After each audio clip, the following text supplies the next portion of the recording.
I would roll the homegrown joints, and I would sell them to people at school for $5. I mean, we were so poor, I would do anything to try to bring money home. It wasn't for herself. Mellisa Jackson was trying to support her drug-addicted parents and her siblings. But then I got expelled my freshman year, and my parents used to let us drink and use.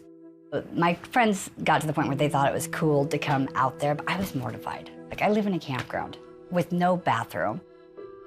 I'm a freshman, and it was just, I was mortified and ashamed.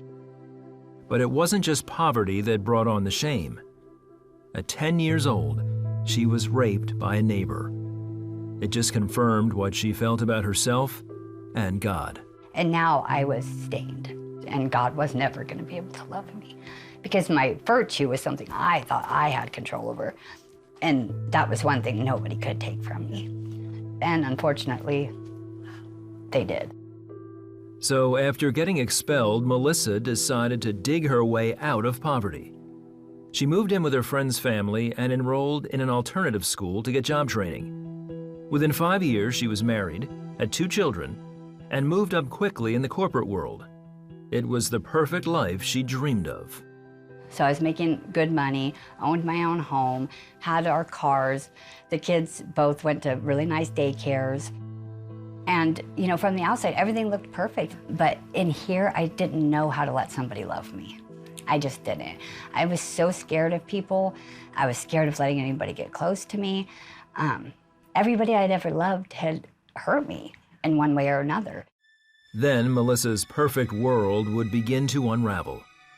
In 2006, months after being diagnosed with lupus, Mellisa had a hysterectomy. Before long, the opioids that helped with the pain became an addiction. I'm trying to get off this medicine, and I was so sick, I just couldn't even function. So it was just this vicious cycle. And being that I had set myself up to being the perfect family with no problems, I was trying to get off the opiates and maintain my career and be a mom, and I just couldn't do it. Finally, in a desperate cry for help, Mellisa downed a bottle of pills. The apparent suicide attempt landed her in a treatment center. There, she met a man and had an affair. Soon after, her husband divorced her and took full custody of the children. She would rarely see them in the coming years. It just destroyed me. It just ripped my whole world apart. I know I made a mistake, but I never intended to hurt my children. I mean, the condemnation just flooded me. Then she lost her job. For the next 6 years, Mellisa moved around, picking up jobs here and there, in and out of relationships, relying on drugs and alcohol to dull the pain. Mom was getting calls me passed out in ditches because somebody had beat me and left me there.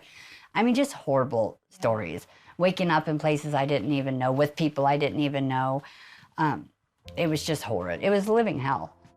Then on Christmas Eve 2018, she was at her mom's house for one of the infrequent visits with her kids.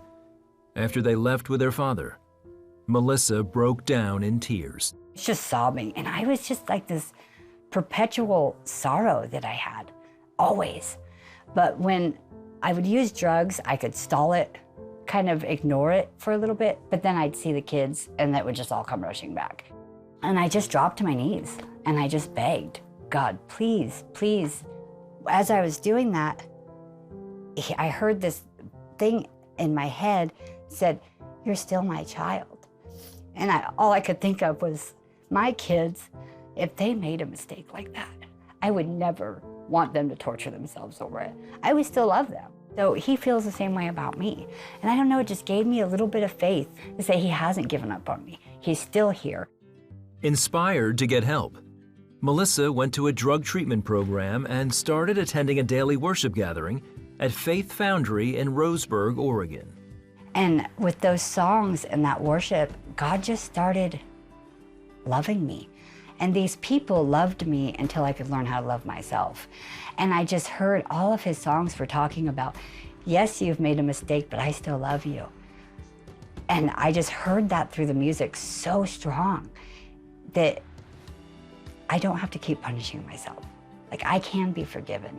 I can forgive other people, and I can be forgiven. At 35 years old, Mellisa committed her life to Christ, accepting God's forgiveness and forgiving all who'd hurt her. So he just really started undoing all of that trauma. And it's like all the scars he just started healing, just over and over and over. Like he's just removed that shame and guilt and condemnation because it's no good. It's not from him.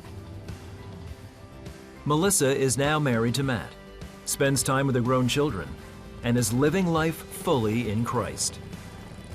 That I'm wonderfully, perfectly made. I'm made in his image. I'm a woman of dignity. I'm a woman of worth. I'm a woman of God, and I am valuable.